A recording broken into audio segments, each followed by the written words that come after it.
Hello and welcome to Soul Connection. I'm Belen. I am your professional and well-being mentor. You must be wondering why professional well-being mentoring?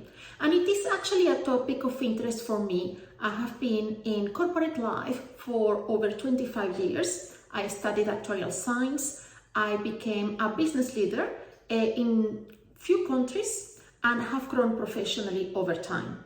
And professional life can actually take a big toll on your personal well-being if you do not know how to manage it or how to handle it. That's the reason a lot of people talk about work-life balance. And from my perspective, it is really about how do we actually look after ourselves in the different levels, being health, mind, spirit, and become the best professional we can be in the workplace. And since over the last I would say 15 years, I have been mentoring a lot of professionals. I have had over 100 mentees for the last 10 years. And it's been a great pleasure seeing them grow professionally, but also grow personally and seeing them to be the best version of themselves. Recently, some of them have been telling me, oh, Belen, you have got so much to give and to share. Why don't you actually create some videos that gives people tips on how to do things to become better in their professional career by better managing themselves and their well-being? So I said, you know what? Why not? At the end of the day, we are in a place and a space in which the more we share with more people, the faster we will grow as a humanity, society, and future generations will be able to actually develop much faster. So here I am. The way how it works is I'm more than happy to take questions. In fact, I will start my first few videos with general questions that I have been asked by mentees over time. And I will actually develop them throughout these videos to actually share with you my perspective, my knowledge, and obviously happy for you to contribute and share your perspective and your experience on that particular topic to help this community of people who are also professionals. And let's be clear, a professional can be any person. So I decided today to start with the most common question that I get from mentees, and it is how I can be a leader or how can I become a leader. And the most common mistake people make is confusing leadership with managing people or having people or being responsible for people in the workplace. There is this particular, I would say, hierarchical mindset that has been put in our brains, in our subconscious, generations after generations, in which the people who are higher in the pyramid have got more power and authority. And the only way that I can be a leader is if I'm at the top of the pyramid and the authority level. And I would actually say that is the major mistake we make unconsciously in leadership. I always tell my mentees, a leader is someone who actually is followed by someone else. As simple as that. Great leaders actually are those who have got people who basically look at them, look at their vision, look at their inspiration, their energy, and want to follow that path that they are creating. So the best way to be a leader is actually from today, how do I interact with my peers? How do I interact with my bosses? How do I interact with my boss's bosses? Am I actually the type of person who can influence other people, who can inspire other people?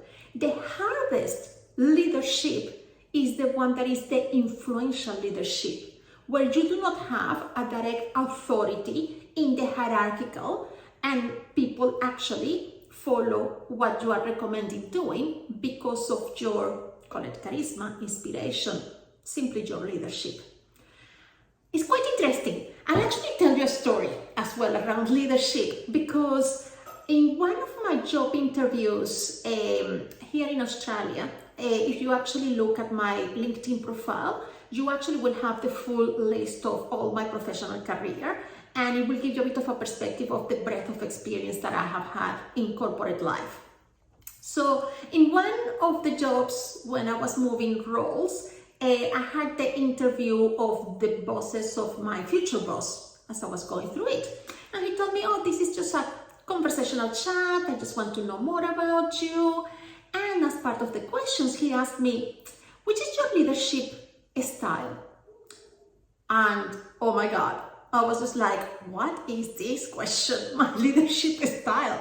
I was maybe 30 years old. And I have been already in corporate leading people for over 12 years. And I was just like, oops. I just looked at him frozen. And I said, nothing. And he looked at me and he said, that's okay, you are still figuring it out. I was just like, that's correct. I'm still figuring out which is my leadership style. Since that day, I started to reflect day and night. What are the different leadership styles? What is my own style? What is the type of leader I want to be? And I have done some research around that. So you must be wondering, leadership styles. Some of you might be off. Come on, Belen. I mean, you should have known this back from when you did your MBA. Funny enough, it was not covered in my MBA back in 2000. So, few styles of leadership. The most common one is the autocratic leader. Is that one who actually needs to be in this pyramid, yeah? And being at the top of the pyramid and actually being able to take people or tell people what to do and make the decisions themselves based on their experience, their knowledge, and once they make the decision, people just have to follow and basically strictly follow those decisions and that direction from that leader. That is the autocratic leadership style. Then you've got the complete opposite, the democratic leadership style. That is the type of leader who will seek input from any of their team members, looking for their perspectives, their input, considering their opinions before making a decision. Quite opposite to the autocratic one. Then there is the laissez-faire leadership style. I know I'm married with a French, I just love sort of the laissez-faire. And that particular style is characterized by someone who is actually very hands-off. It's the type of leader who will let their teams actually do the work they believe should be done.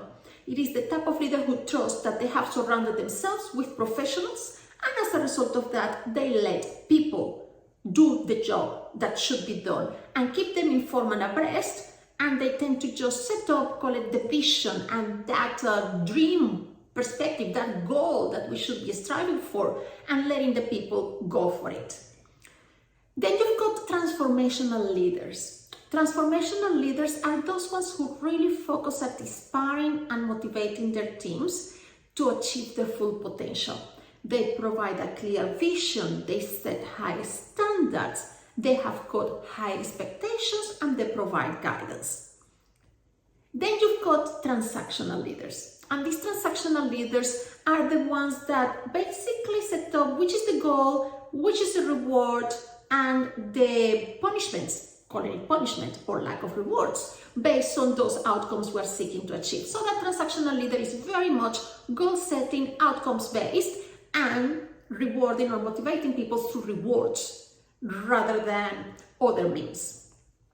Then you've got your complete opposite, that is the servant leader. The servant leader is the one who really focuses at the needs of their team members and empowers them. They focus on their development to actually achieve the outcomes. Then you've got the charismatic leaders. Those charismatic leaders, they tend to be, I mentioned politicians. They tend to be very charismatic leaders. They are the ones who have got this strong aura, charisma, charm, and they can inspire and move masses through that charm. And we have seen lots of politicians, particularly with that level of leadership style. And finally, the final style that I have found is the coaching style. So that coaching leader, the one who is going to be focusing on growing and developing their teams through coaching, through providing guidance, feedback, making the space and the time to be able to constantly review the achievements, what the teams have done, what they haven't done well, and help them grow and develop amongst themselves by just doing that self-reflection. You must be wondering now, so Elaine, which is your leadership style? And I realized that it's actually a mix of all of them. I consider myself more of a developmental or transformational leader. That type of leader who really looks at getting those butterflies out of a lot of people, or just polishing that raw diamond, because sometimes you get diamonds that are completely raw in your hands. And I like focusing on people's strengths to actually get them to be the best version of themselves in the workplace and in their personal lives. Very much of that transformational style of leader. How long did it take me to get to that point? Since I was made that question, a good 5 years.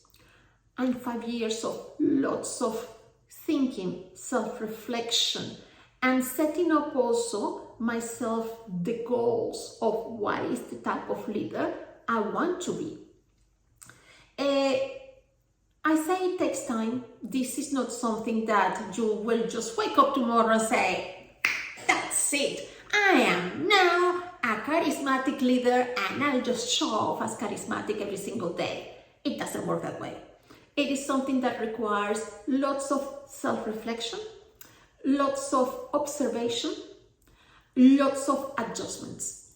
And every day we need to practice it. Every day we fail, which is great, because the faster we fail, the faster we learn.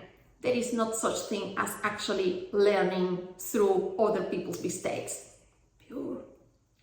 That doesn't work that way. We tend to actually learn by our own mistakes. And the faster we make those mistakes, the faster we learn. So, most important thing is, give it a go. Reflect. You are not perfect. If we were perfect, we would be gods and goddesses.